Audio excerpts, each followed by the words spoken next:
à tous, je suis Aline, coach de l'âme et de destinée pour ceux qui sont tombés à tout hasard sur ma chaîne. Le sujet que j'aimerais aborder avec toi est un sujet très pertinent qui va aller fouiller au fond de toi, qui va te toucher au plus profond de ton être. Je te prie de rester connecté jusqu'à la fin et de suivre cette vidéo. Bien avant de rentrer dans le vif du sujet, j'aimerais rendre grâce au Seigneur pour ce moment de partage.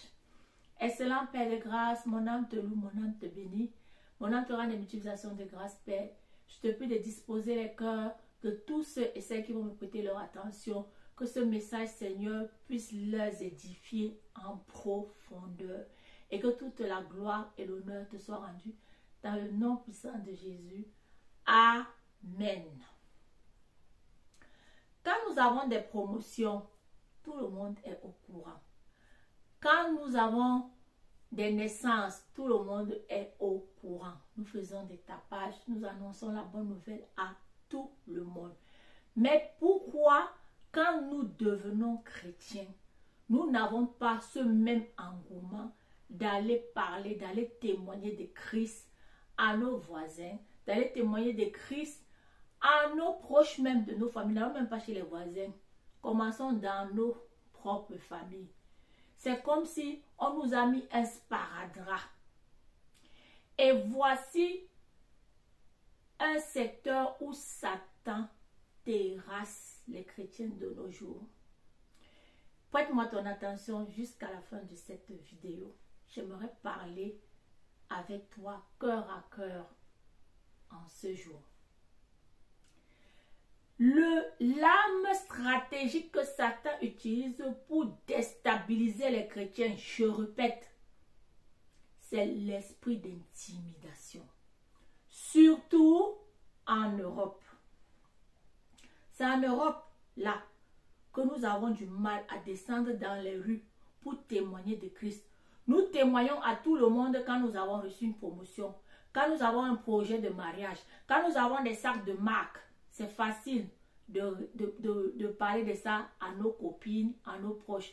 Mais quand il s'agit d'aller témoigner Christ aux membres même de nos familles, et que nous savons très bien que sur cette terre, il y a l'enfer, il y a le paradis, et nous sommes comme paralysés, comme tétanisés quand il s'agit d'ouvrir notre bouche.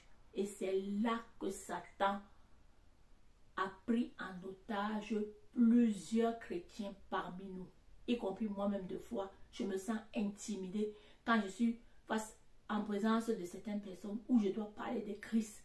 C'est comme si ma bouche, quelqu'un m'a mis le sparadrap.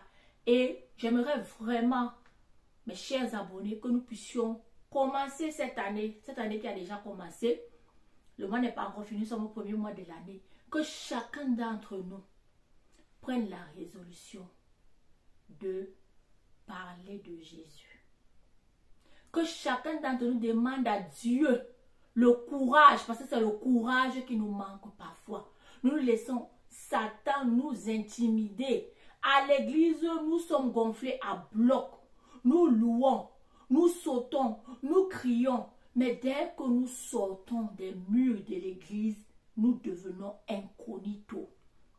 Alors que Jésus a dit que nous sommes la lumière. Nous sommes le sel de la terre. Nous n'arrivons pas à jouer notre rôle sur la terre. Et nous nous laissons séduire. Nous sommes séduits jusqu'au cou. À chercher des choses secondaires qui n'impactent pas le royaume des cieux. Jésus nous l'a dit dans le livre de Matthieu au chapitre 6 verset 33. Vous vous fatiguez à chercher le manger, le boire, les vêtements.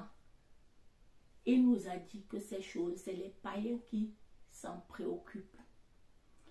Donc, j'aimerais qu'en cette nouvelle année, vraiment que le Seigneur vienne nous délivrer de l'esprit d'intimidation. Parce que cet esprit nous paralyse. L'esprit d'intimidation nous paralyse. Dieu veut opérer au travers de nous, dans nos entreprises, dans nos foyers, dans notre ville. Mais quand il vient, on est comme tétanisé. Pourquoi? Surtout en Europe. Il y a des paroles qui nous viennent. Oh, on va te prendre pour une folle. On va te prendre pour un fou. On va te prendre pour un illuminé. Et on se recoqueville dans notre coquille comme un escargot. On vient, on s'assoit. Et on repart dimanche prochain au culte pour fatiguer le pasteur. Aucune école. Nous avons été étudiants. Quand nous étudions à l'école, nous devions passer des épreuves et rentrer dans la vie active. C'est la même chose. Tu t'es trop nourri de la parole. Tu as entendu les prophéties. Dieu t'attend. Tu as fait des jeûnes et des prières. Maintenant, quand Dieu te demande de passer à l'action, en ce moment, tu laisses Satan t'intimider vis-à-vis de ton environnement. Satan te préoccupe l'esprit par des choses secondaires. Les maisons, l'argent. Tu sais très bien, toi et moi, nous savons très bien qu'aucun riche n'est enterré avec son argent, avec ses biens. Si tu es enfant de Dieu, ça veut dire que Dieu t'a assigné un cahier de charges. Dieu, tu as un cahier de charges envers Dieu. Et Dieu nous a donné ce mot d'ordre. Allez et faites de toutes les nations des disciples. On est là, on est préoccupé à construire nos maisons, à chercher le dernier sac de marque. Et le royaume de Dieu ne bouge pas. Dieu t'attend depuis. Il veut travailler au travers de toi. Tu es là. Tu laisses Satan te prendre en otage. Tu laisses Satan préoccuper ton esprit par des choses secondaires qui n'affectent pas le ciel. Est-ce que nous n'allons pas nous réveiller? Est-ce que nous n'allons pas nous réveiller aujourd'hui? De la même façon, l'apôtre Paul a observé son fils Timothée. Il a vu comment Timothée était pris en otage par un esprit de timidité. Et il y a un passage dans la Bible, je t'invite à le lire, dans Timothée, où l'apôtre Paul dit, Dieu ne t'a pas donné un esprit de timidité. La timidité est un esprit. Et nous ne devons pas nous réjouir de ça. Ah, moi aussi timide, oh, moi je ne peux pas parler. Quand il s'agit de critiquer les gens, on est là, notre langue se délie. Quand il s'agit de critiquer les gens, là, on n'a pas besoin que quelqu'un vienne nous dire ce que nous devons faire.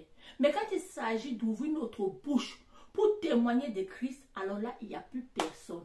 Est-ce que nous n'allons pas nous réveiller en ce jour et demander vraiment, et de mettre ça dans notre liste de résolutions, que Seigneur, délivre-nous de l'esprit d'intimidation, que Satan, le manteau d'intimidation que Satan a posé sur nous, surtout, nous les chrétiens de l'Europe, nous avons honte de Christ, de descendre dans les rues, même de parler même aux propres membres de nos familles. Nous avons honte de Christ. Nous devons nous repentir et demander pardon à Dieu. Cette vidéo-là, elle nous concerne, nous tous, y compris moi-même. Nous avons perdu le premier amour, le zèle de l'évangile. Les anciens chrétiens étaient prêts pour tout. Ils étaient prêts à mourir pour Dieu, mais nous, aujourd'hui, on n'est pas prêts. On veut seulement exploiter Dieu. Dieu, il faut que tu me bénisses. Il faut que tu me donnes mari. Il faut que tu me donnes enfant. Il faut que tu me fasses voyager. Et après, mon frère, ma soeur, ce message, c'est pour nous interpeller que nous devons nous réveiller. Parce que Jésus revient bientôt. Et nous devons accomplir ses desseins. La Bible dit que l'homme a beaucoup de projets. Mais seuls les desseins de l'Éternel s'accomplissent. À bon entendeur, salut. J'espère que cette vidéo va tous nous édifier, ne va pas nous laisser indifférents. Je prie, Seigneur, que cette vidéo ne laisse personne parmi nous indifférents. Que nous puissions nous remettre en question et vraiment rentrer en prière pour briser l'esprit d'intimidation que Satan a déposé sur nous. Et que nous puissions nous déployer pour la gloire de ton Saint-Nom. Je vous dis merci de m'avoir prêté votre attention. Et que toute la gloire et l'honneur soient rendus à notre Dieu. Aline, coach de l'âme et de Destinée.